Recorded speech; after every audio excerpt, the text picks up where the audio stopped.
Hi, welcome back to the basement. I'm Steve Lewis. When we last left off with the Honeys, it was late 1964. Marilyn and Brian had married on December 7th, and the Honeys as a recording unit seemed to kind of go dormant. Of course, all through this period, they had been doing backing vocalists for other people's records, including Gary Usher, Jan and Dean, the Beach Boys, of course, the Safaris, Annette Funicello, Jackie DeShannon, and Lou Rawls, among many others. After the Honeys went dormant, Ginger in particular also provided backing vocals for many years for other artists such as the Supremes, the Four Tops, Bob Dylan, Barry Manilow, Cher, and Van Morrison, among many others. In the mid-60s, Ginger, possibly with Marilyn and or Diane on occasion, seems to have sung on songwriting demos for other songwriters, particularly for P.F. Sloan and Steve Barry.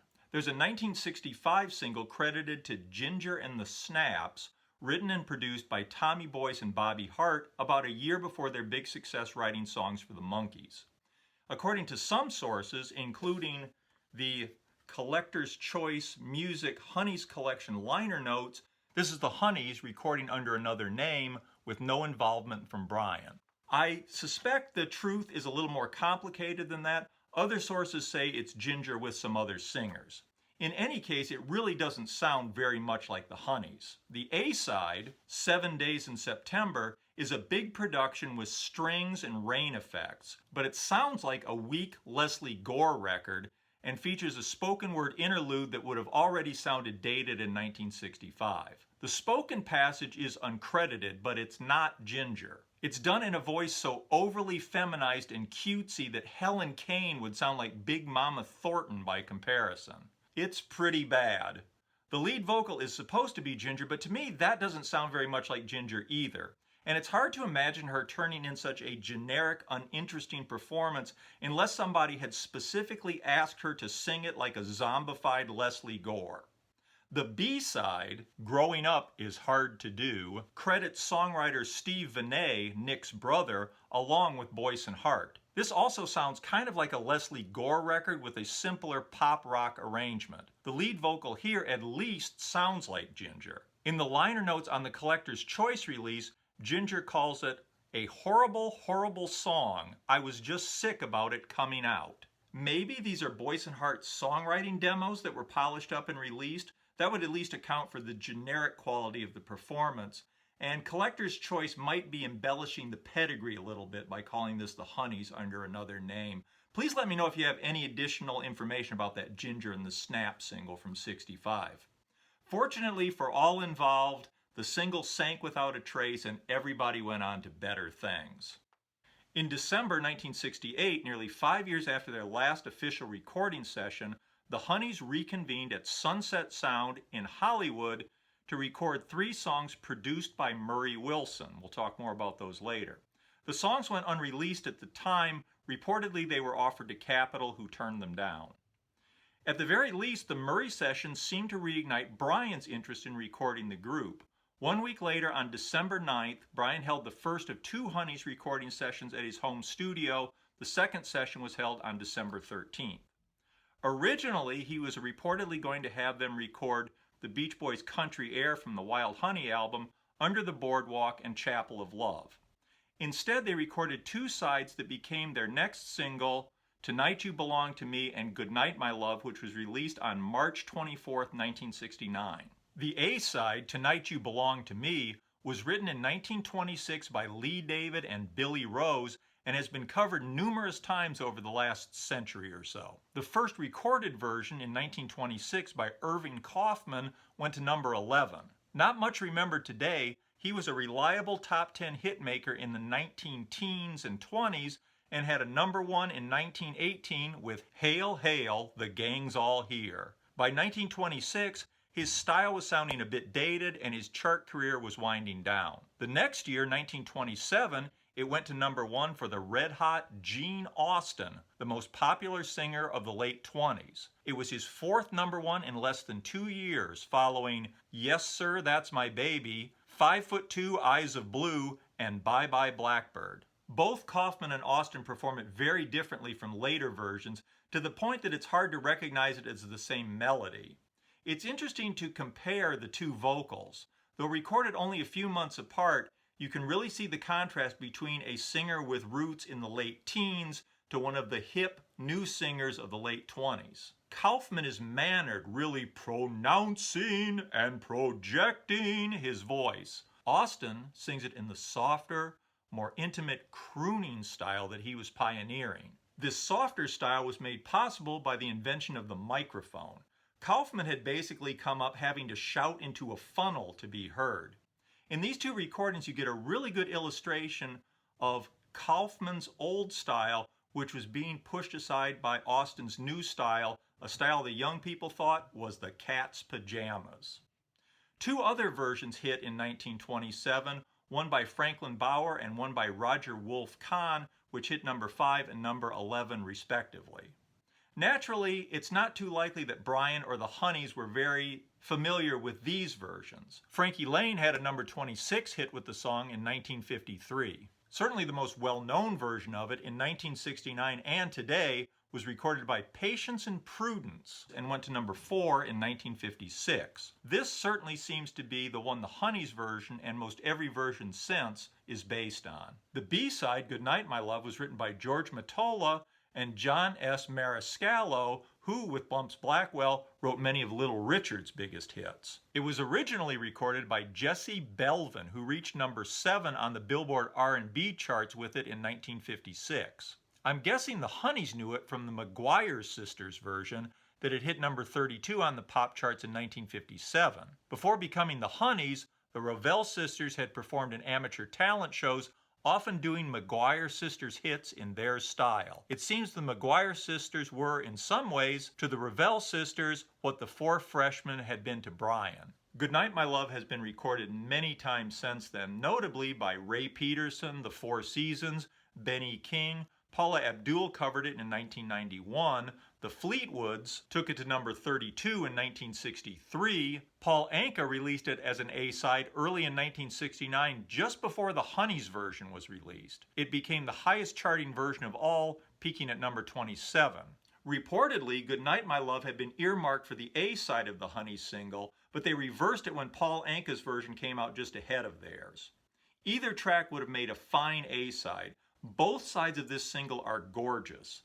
It's not the hippest record by 1969 standards, but still its undeniable beauty should have found an audience. The vocals are masterful, and the backing track on both sides shows both complexity and clarity. The effect is big and intimate at the same time. It's among Brian's finest productions, and easily my favorite Honeys single. This would have been a fine time for that long-promised Honeys album to finally get made. Sadly, once again, the single failed to garner much attention, bringing the Honeys' 1960s recording career to a close.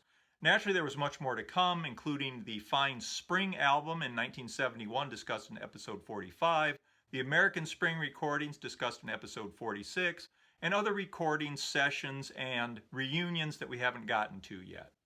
In addition to the 5 officially released Honeys singles in the 60s, there was a lot of other material that remained in the can at the time and saw release on compilations many years later. These seem to break down roughly into several categories. First, there were tracks that might have made up a Honeys album for Capitol. As mentioned early, in 1963, there was a lot of talk about Capitol releasing a Honeys album late in the summer. The album presumably would have included the first 2 singles, which had already been released, plus probably the Nick Venet produced tracks From Jimmy with Tears, which would end up being the B-side of the 3rd single, and Raindrops. In addition, there were plans to include covers of In the Still of the Night by the 5 Satins and Make the Night a Little Longer from the Shirelles' 1962 album, Baby It's You. Both tracks were apparently recorded by Nick Venet at Capitol without Brian's involvement. Additionally, the album might have included 3 more Brian songs, The One You Can't Have, which became the A-side of the 3rd single, You Brought It All On Yourself, also known as I Can See Right Through You, also known as Go Away Boy, which they apparently had a go at recording during the sessions for the 4th single in April of 1964, and Funny Boy featuring a lead vocal by Ginger. According to Nick Venet, an unreleased Brian composition called No Big Thing was also intended for the Honeys. By my count, that's 12 tracks, which is enough for a standard album in 1963.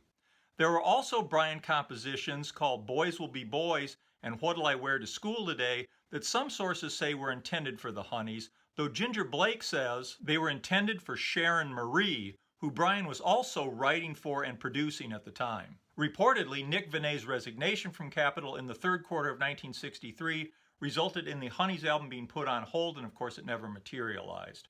Nick Venet said Capitol nixed the album. All through this period and even prior to the Honeys, Ginger and Diane had been writing songs and making demos of those songs. Some of those have also found release on Honeys compilations. And as we talked about earlier, they provided vocals to demos for other songwriters, notably P.F. Sloan and Steve Barry. Some of those have also found release on Honeys compilations.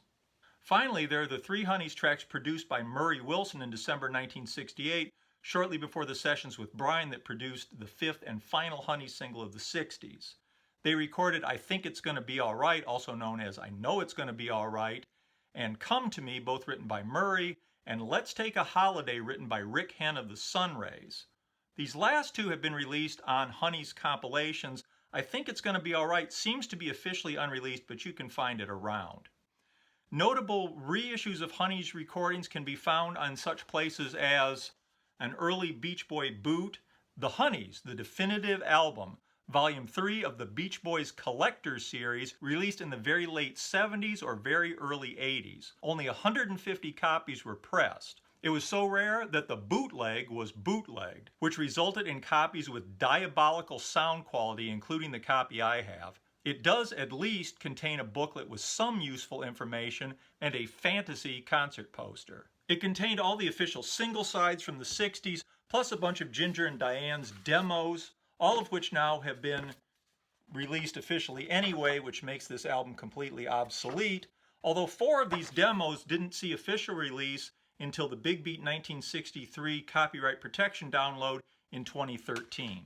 In 1991, we got an official release on the Capitol Collectors series, a 20-track CD of Honeys recordings. It includes all 10 original single sides, plus the previously unreleased Nick Venet produced Raindrops and Come to Me from the 1968 Murray Wilson produced sessions, probably chosen on the basis that they were the best and most complete unreleased Honeys tracks. Several of the tracks have been re-edited to include a few seconds of studio chatter or count-ins at the beginning of the tracks, allowing you to hear a little more of Brian, which is a bonus or detracts from the original experience depending on your point of view. The One You Can't Have has also been remixed here. The 8 remaining tracks are from American Spring sessions in the late 70s. We discussed those in episode 46.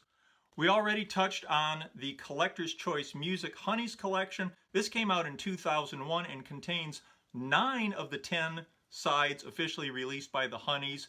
Maddeningly, Tonight You Belong to Me isn't on it, which is a glaring omission. It does feature the Nick Venet produced In the Still of the Night, cut for the proposed 1963 Honeys album, and 2 of the 3 tracks from the 1968 Murray Wilson sessions, Come to Me, which was already out on the Capitol Collectors series, and the previously unreleased Let's Take a Holiday. The Collector's Choice collection also features Raindrops, the dreaded Ginger and the Snaps single, and is fleshed out with recordings they provided vocal support on, such as 3 Surfer Boys by Gary Usher and the Usherettes, I Want to Take a Trip to the Islands by the Safaris, and Brian's great record for Glenn Campbell, Guess I'm Dumb. There's a Ginger and Diane demo, and there are some of the demos where they provided vocals for P.F. Sloan and Steve Barry. It finishes up with 2 tracks from 1983's Honeys reunion album Ecstasy. This seems really out of place since all the other tracks are from the 60s. Anyway, it seems like if you're interested in tracks from Ecstasy,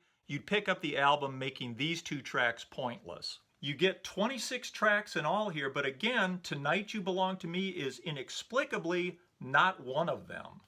Honeys recordings have also featured, of course, on a lot of Brian Wilson production compilations, including 1981's Australian Brian Wilson Beach Boy Rarities album, which features the A-sides of the 4 Capitol Honeys singles, and from 2003, Pet Projects, the Brian Wilson Productions. It's a collection of Brian-produced tracks by Sharon Marie, Gary Usher, Paul Peterson, and others, including 8 of the 10 Honey sides from the 60s. It omits From Jimmy with Tears, since of course Brian didn't produce it, and The Love of a Boy and a Girl, which has a Brian production credit, but is basically a Diane Ginger demo. I'm sure his production input on that was minimal. The 2013 copyright protection release, The Big Beat 1963, includes 9 tracks credited to the Honeys. There's Brian's You Brought It All On Yourself and Funny Boy, and their cover of the Shirelles' Make the Night a Little Longer, all of which were reportedly up for inclusion on the 1963 album that never happened. 5 others are Ginger and Diane demos. Rabbit's Foot is credited to the Honeys here, though it's basically a backing track for what became Our Car Club. The only vocals on the track are the Honeys' backing vocals, which I believe is why it's credited to them. I'm not sure that this track was ever really intended for the Honeys. Please let me know if you have any additional information about Rabbit's Foot. So there's no definitive Honeys collection. I'm not sure how big a deal that is in these days when everything can be readily downloaded, but I, for one, would welcome seeing a comprehensive, rationally sequenced Honeys collection someday. I think that would be really cool. Love to hear your comments and feedback, and any additional information you can share would be much appreciated. Please hit like and subscribe if you don't mind. I really appreciate that. Have a good week, and we'll see you next time. Thanks. Bye.